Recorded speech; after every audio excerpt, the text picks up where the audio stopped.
J'ai lu une vingtaine de livres de développement personnel ces dernières années et pour éviter que vous perdiez votre temps à les lire, dans cette vidéo vous allez trouver les 5 conseils que vous verrez les plus souvent. Wake up, today's gonna be a good day. Wake up, today's gonna be a good day. Wake up, today's gonna be a good day. Hey, j'espère que vous allez bien. On se retrouve aujourd'hui dans une nouvelle vidéo où, comme vous avez pu le voir dans le titre et dans l'intro, je vais vous partager les 5 conseils que vous verrez le plus souvent dans les livres de développement personnel, parce que moi j'ai peut-être perdu mon temps. Pas forcément, j'ai peut-être pas forcément perdu mon temps, ça m'a aidé, mais si vous n'avez pas envie de lire de livres de développement personnel, ce que je comprends tout à fait, parce que je vous avoue que j'en ai lu plus d'une vingtaine et j'ai pas envie d'en relire. Donc je me suis dit que j'allais faire une vidéo où ce que j'allais vous donner les 5 conseils que vous verrez le plus souvent dans ces livres de développement personnel pour que vous gagniez peut-être un peu plus de temps. Premier conseil que vous allez voir très souvent dans ces livres de développement personnel, et je préfère aussi prévenir tout de suite qu'il n'y a pas d'ordre de meilleurs conseils et de conseils moins bons. C'est pas parce que celui-là je le mets tout de suite que c'est le meilleur ou alors que c'est le moins bon et que le dernier sera le meilleur ou le moins bon. Pas du tout, ils se valent tous et vous avez tous besoin de tous ces conseils dans votre vie. Donc le premier, c'est tout simplement le fait que le passé n'existe plus, le futur n'existe pas encore, et ce qui existe seulement là, maintenant, tout de suite, c'est le présent. Et c'est dans ce présent que vous allez créer votre futur. Qu'est-ce que ça veut dire? Eh bien ça veut dire que c'est dans ce moment présent, c'est en travaillant maintenant, en prenant maintenant des actions, en vivant pleinement et en conscience là, maintenant, tout de suite dans votre moment présent, que vous aurez le futur que vous souhaitez par la suite. Pourquoi est-il si important de vivre dans le moment présent? Pour la simple bonne raison que être nostalgique du passé ou alors de s'inquiéter du futur, ça crée de la tristesse d'un côté et de l'anxiété de l'autre. Donc est-ce qu'on veut ces émotions? Pas forcément. Toutes les émotions sont bonnes à prendre, toutes les émotions sont bonnes à vivre, qu'elles soient positives ou négatives, ça il faut vraiment le comprendre, on est tous obligés de passer par ces émotions, on passera tous par ces émotions au bout d'un moment dans notre vie, mais ça veut pas dire non plus qu'il faut se complaire dans ces émotions, parce que plus vous serez dans ces émotions, plus vous allez attirer des choses qui ressemblent à ces émotions. Et oui, vous l'avez compris, on va peut-être, même c'est fort certain que dans cette vidéo, on va parler de loi de l'attraction, de manifestation, comme j'ai déjà pu en parler fut un temps sur ma chaîne YouTube. Même si j'ai changé de niche, ça reste toujours quelque chose que je pratique et ça reste toujours quelque chose que je vous recommande. Donc oui, on va en parler dans cette vidéo. Mais donc je disais que c'est si important de vivre dans le moment présent parce que ça nous évite de ressentir des émotions qu'on n'a pas forcément envie de ressentir et qui nous mettent pas forcément de bonne humeur, autant le dire. Donc forcément, quand on vit dans le moment présent, eh bien on cultive la joie, on cultive la patience, on cultive la joie, on cultive la bonne humeur, on cultive le bien-être. Parce qu'en fait, le moment présent, on le vit en étant conscient de soi, en étant conscient de ce qu'il y a autour de nous, en vivant en conscience. C'est-à-dire en ressentant vraiment les choses. Par exemple, là devant moi, il y a mon bureau et je sais qu'il y a mon bureau, je le vois, je fais attention à ce bureau. Je le vois et j'ai conscience de lui parce que là, actuellement, je suis dans le moment présent. Je pense ni à mon passé, je pense ni à mon futur, je pense seulement à vous faire cette vidéo. Le moment présent, on le cultive aussi par d'autres pratiques telles que la méditation, les exercices de respiration. Le moment présent passe aussi par la gratitude. Plus vous serez reconnaissant pour les choses que vous avez déjà dans votre vie, actuellement, là tout de suite, plus vous attirez des choses pour lesquelles être reconnaissant. C'est aussi simple que ça. Mais vraiment, le moment présent, c'est d'être là. C'est arrêter d'être là et c'est commencer à être là, à être dans son corps, à être pleinement présent dans sa vie et à profiter de sa vie, aussi simplement que ça. Et à arrêter de s'inquiéter des choses qui sont déjà passées mais qui n'existent plus. Donc est-ce que ça sert à quelque chose de ruminer des choses qui n'existent plus, qui sont passées? Non, parce que c'est passé et c'est déjà fini en fait. Même s'il y a encore des conséquences dans le moment présent, c'est fini. Et plus vous allez arrêter de penser à ces choses qui sont passées dans le passé, moins vous aurez des conséquences dans le moment présent. Donc dans ce moment présent, que vous allez cultiver votre nouveau mindset et que vous allez choisir un mindset qui vous sera soit propice pour votre futur ou alors désavantageux pour votre futur. Et on arrive donc au second conseil de cette vidéo, c'est le mindset. Vous verrez dans chacun des livres de développement personnel, vous verrez soit le mot mindset, soit le mot état d'esprit. Vous le verrez à 100%, même si c'est pas un livre sur la manifestation. Vous le verrez à 100% dans chacun des livres de développement personnel. Pourquoi? Eh bien simplement parce que c'est notre mindset, notre état d'esprit qui façonne notre réalité. Notre réalité n'est que la perception de ce qui se passe dans notre tête, de nos croyances, de nos pensées dominantes. Vous passez votre temps à penser négatif, vous allez attirer du négatif. Si vous êtes tout le temps optimiste, vous allez attirer des situations qui vont continuer à alimenter votre optimisme. Il faut réellement comprendre une chose, c'est que il faut commencer. Je dis bien, si vous voulez attirer un futur qui vous plaît à 100%, un futur dans lequel vous êtes confortable, un futur dans lequel vous aimez être, c'est-à-dire que dans ce futur, vous avez tout ce que vous souhaitez, vous avez vos rêves qui sont réalisés, vous avez manifesté le succès de votre carrière, l'amour de votre vie, bref, si vous voulez quelque chose dans votre futur, il faut commencer à prendre responsabilité de votre vie dès maintenant. Ce qui vous est arrivé n'est pas de votre responsabilité. Si on vous a fait du mal, ce n'est pas de votre responsabilité.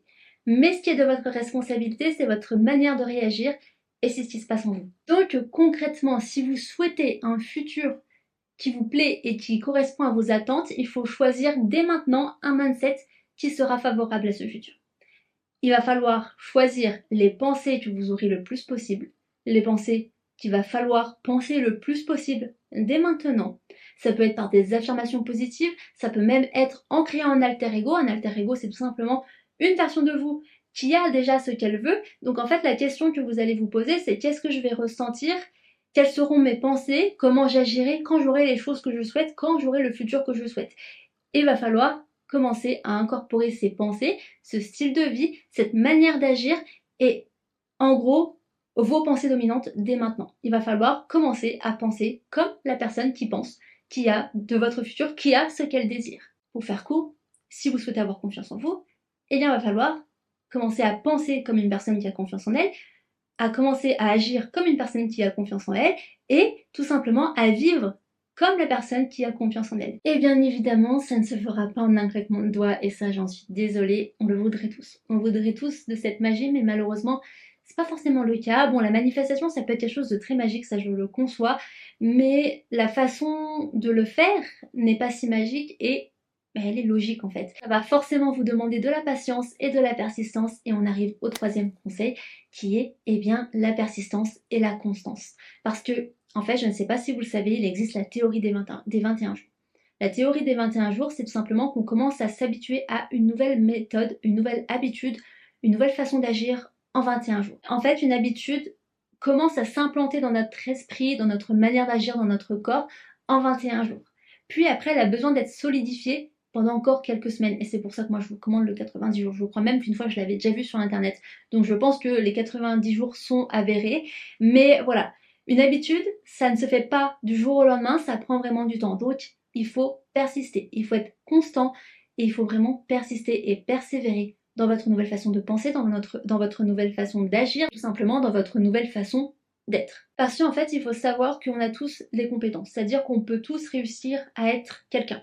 On peut tous réussir à être ce que l'on veut, on peut tous réussir à obtenir ce que l'on veut à une seule condition. Cette condition, c'est de persister, d'être constant et vraiment de show up, donc je sais pas comment on dit ça en français, de se montrer, enfin d'être à l'œuvre tous les jours, voilà, de se mettre à l'œuvre tous les jours pour les choses que l'on souhaite. Parce qu'évidemment, c'est cool de lire des livres de développement personnel, mais il faut se mettre en pratique. Et il faut se mettre en œuvre. Et c'est pour ça que l'on arrive au quatrième conseil de cette vidéo, c'est que, alors, si vous aimez lire des livres de développement personnel, alors c'est cool, vraiment, continuez comme ça.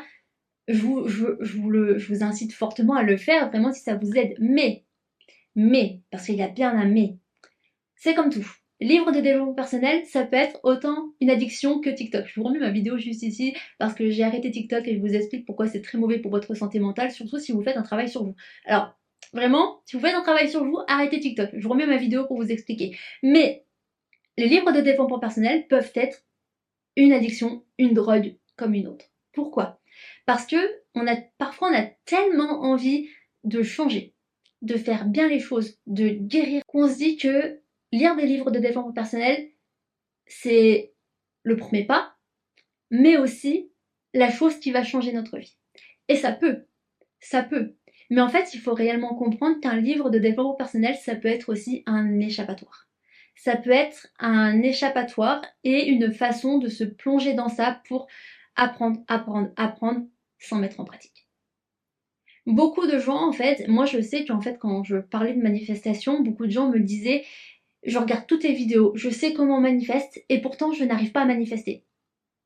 Et je répondais, mais est-ce que tu as mis en pratique? Est-ce que tu as vraiment fait ce travail sur tes croyances limitantes? Est-ce que vraiment tu as persisté dans tes affirmations? Est-ce que vraiment tu as pris des actions pour obtenir ce que tu souhaites? Et la majorité du temps, la réponse était non.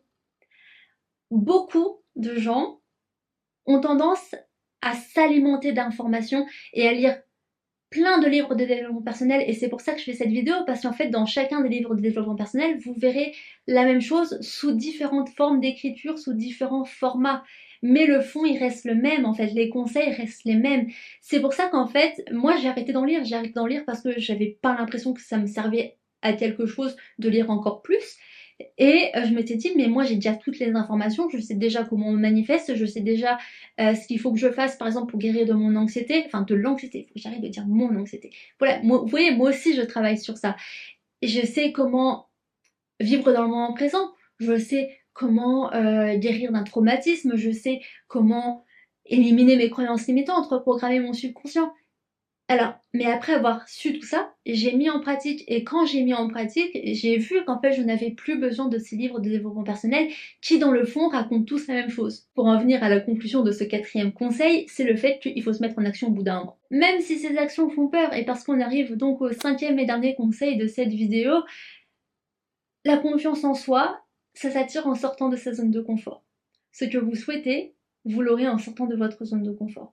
Et les actions que vous allez prendre peuvent vous faire peur et peuvent vous forcer à sortir de votre zone de confort, mais c'est comme ça que vous aurez beaucoup plus confiance en vous déjà, c'est comme ça que vous aurez moins peur de certaines choses, et c'est comme ça que vous obtiendrez ce que vous souhaitez, que vous deviendrez la personne que vous souhaitez. Parce que si actuellement vous n'avez pas confiance en vous, mais vous manifestez quelque chose qui demande d'avoir confiance en soi, il va y avoir une petite résistance entre les deux.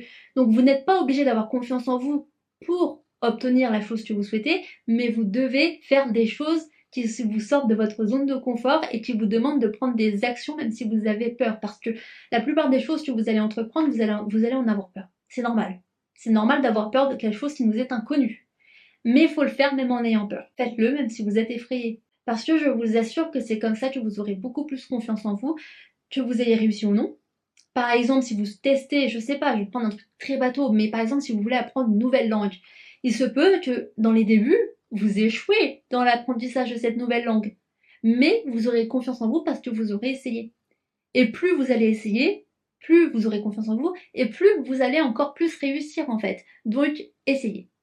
C'est même pas essayer, c'est faites-le. C'est faites-le même si vous avez peur.